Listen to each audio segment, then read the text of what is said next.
Our other big story today, no running water tonight for 9,200 homes both in Porter Ranch and Granada Hills. Service could be restored by Friday. Until then, it's a living hell, some might say, especially with this summer heat wave. Fox 11's Ed Laska is live in Porter Ranch. Ed.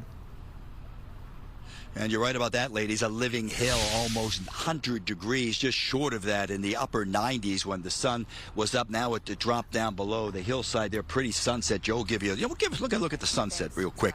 I say that because some of the work, talking here.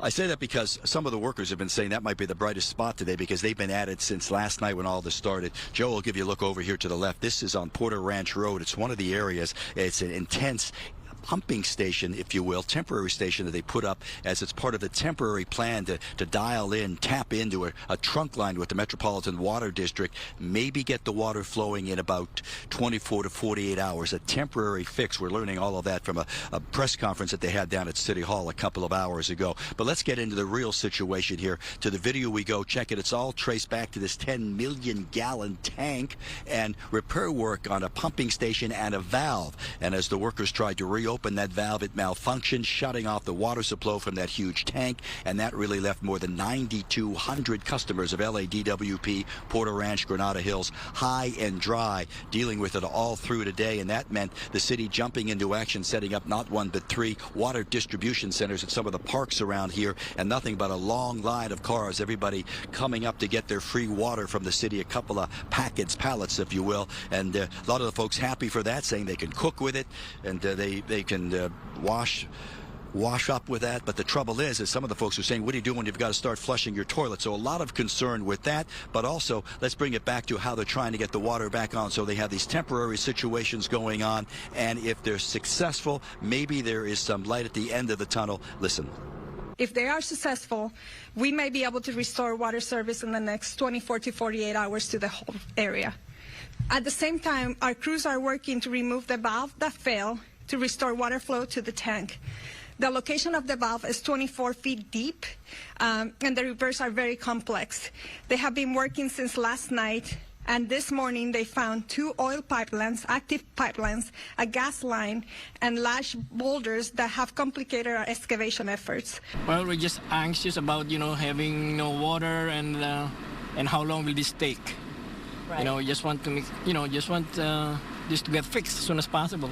Oh my goodness, it's awful. We got 4 kids at home, can't flush. Whoa.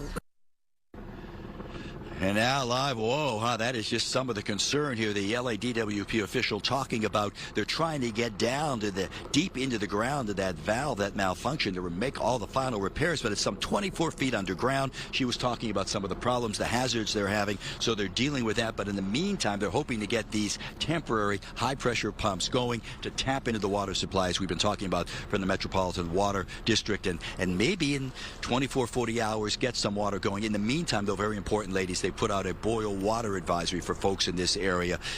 Boil the water. Don't even try to cook with it, drink with it, certainly, or brush your teeth with it.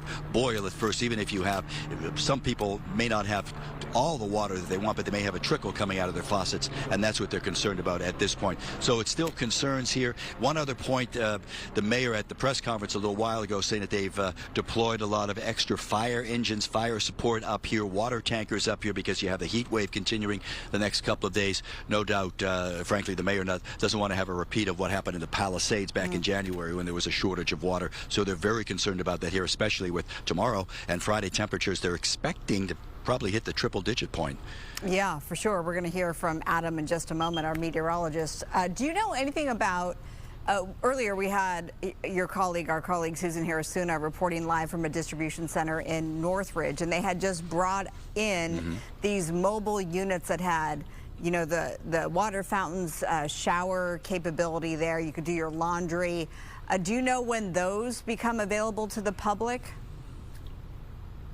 Well, we're thinking it's probably going to be tomorrow because last we heard that those 3 distribution centers shut down, 7 o'clock, shut down a little over an hour ago, and they were supposed to be open from 7 in the morning till 7 at night. That was another gripe that a lot of folks said, you know, we're working during the day or something, we come back and it's after 7 o'clock. What are we supposed to do? So there's a lot of concern here. Although we got to tell you, many of the folks saying they're going to their gym or something out of the area where there is water, is trying to stay with relatives. To that end, the LAPD saying they're beefing up patrols right through here, Porter Ranch Road, up into the foothills for the areas that the folks may have left their homes for the night because there's no water. And the Chief McDonald from LAPD saying they're not going to tolerate any funny stuff around here tonight. Yeah. All right, Ed Lascos, I think it's got to be cooling down just a little bit. Thank you so much. I'm still, Marla, stuck on that woman who talked about the 4 kids in the bathroom. Yeah, and the no flush. Yeah, we get the inconvenience right there. All right, live look at LAX there, and we've told you about the United issue. Let's talk about the heat. Chief Meteorologist Adam Kruger. People could be coming into town and going, okay, we got the LA heat. We're bringing that. Yeah, for sure. You know, today, for anyone who just arrived and is wondering what's going on, so basically it's a 3-day heat wave we're dealing with. Today is day 1. Tomorrow will be the hottest of the 3 days, and then we come down a little bit for Friday. But heat alerts are posted in some spots. We had very uncomfortable heat earlier on the IE. There were some triple digits, and into the San Fernando Valley, we had some triple digits and upper 90s earlier. Right now, becoming a little more comfortable. You see some 80s in those locations, and then Los Angeles in the 70s. LAX right now is in the upper 60s. Very, pleasant feel when you step out of the airport there if you're just arriving. Around the rest of the area, though, as I back it out farther, where it's not feeling too good still is Palm Springs, where it's 107 right now. Up into the high desert like Victorville, we've got a current temperature of 90. But again, that Palm Springs really jumps out to you. That's going to be where we find the most extreme heat again tomorrow. Here's the lows overnight as many areas drop to the 60s. Palm Springs, though, only about 84. And then tomorrow we see all these 100s and 90s, the hottest temperatures into the deserts and in the Inland Empire. Probably going to find 100 to 105 will be common. You see some of those triple digits in the San Fernando Valley and just a lot of 90s around LA and inland Orange County, even 80 right along the coast. So again, a little more ways to go with this heat. We'll bring it down a little Friday, a little more this weekend. We'll get more into that coming up later. For now, let's go back to you.